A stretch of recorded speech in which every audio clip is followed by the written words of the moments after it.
So questions such as, but when will I finally be free of this or that? The ego, this. When?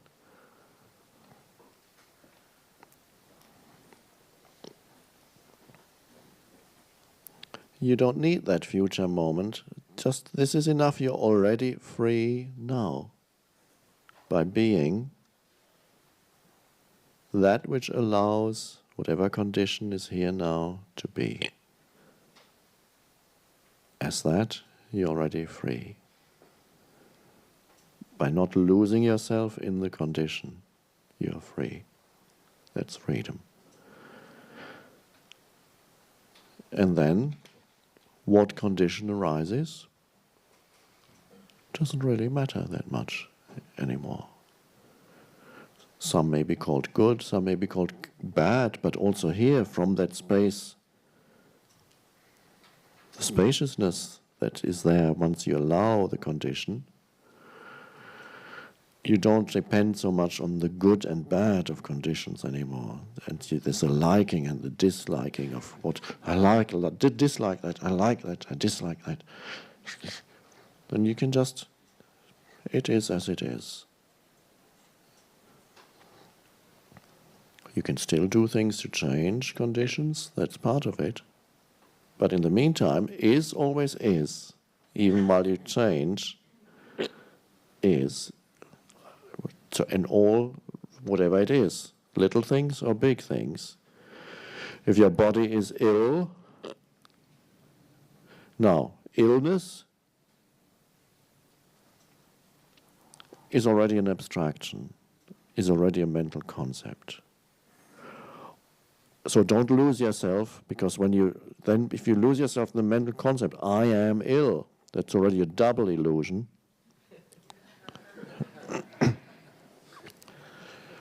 What is the reality of the illness at this moment? And at this moment it may be you feel pain, you feel perhaps a disability, you feel weakness.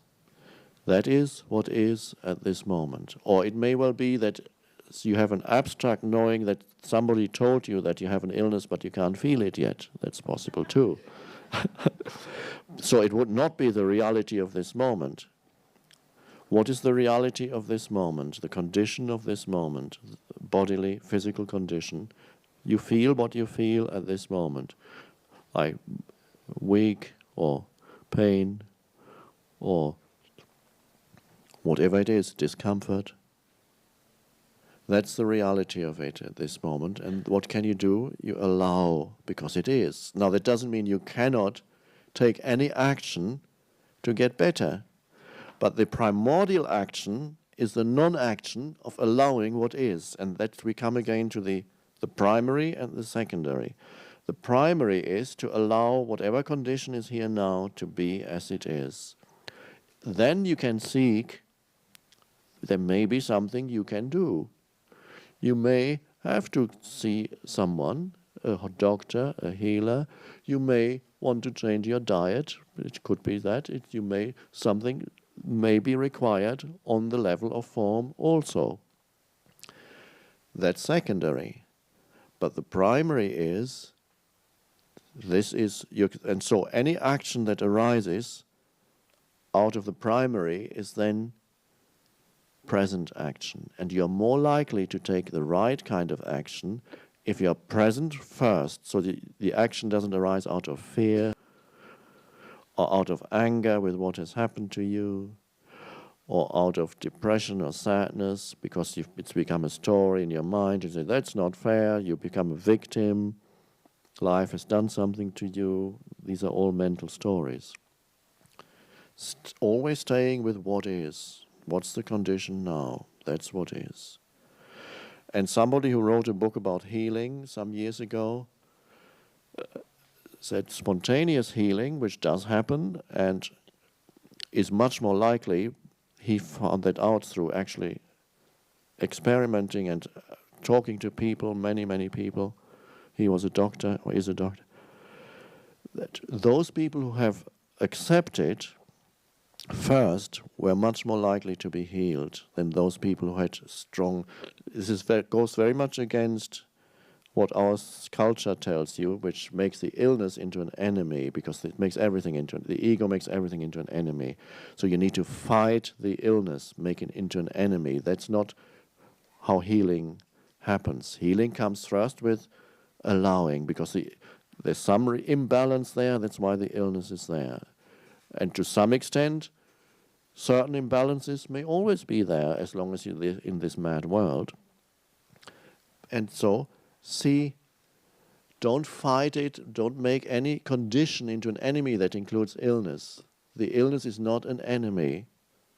So the healing comes with the allowing the condition, whatever it is, which doesn't mean that you accept that you are ill. That's a story in the head.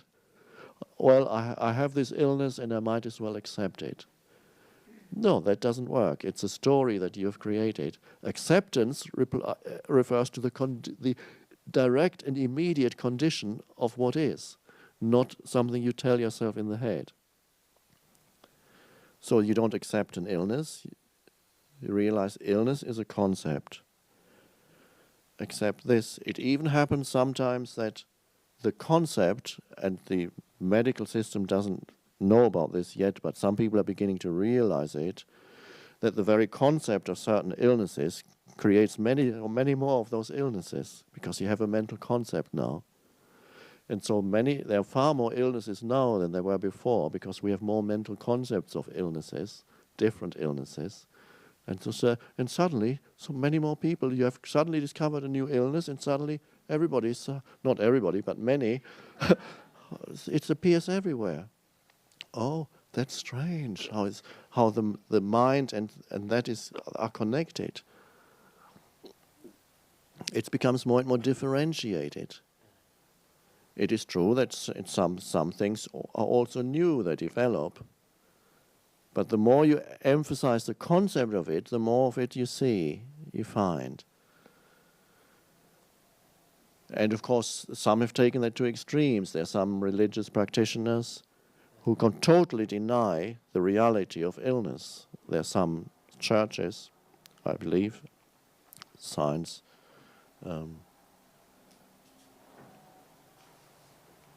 can't remember the names, Church of Religious Science, and they have some truth there. They have touched a truth there. They say, they read, ultimately it's an illusion, which is true, because everything on the level of form is ultimately an illusion. So they totally deny the existence of any illness, which, if it's done truly, can be very powerful healing.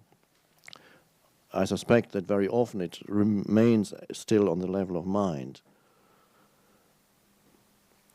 So being with what is, remaining, and that's true change comes then when you bring presence to what is. You don't demand that this should be different, whatever the condition is. And amazingly, then it is different, it changes. And action you can take that is intelligent, that doesn't come out of denial, that doesn't come out of anger or out of fear. Much more likely to be intelligent action. You go to the right person to help you, or you do the right thing, or you stop doing the wrong thing, because you suddenly see that you've been doing something that's created it.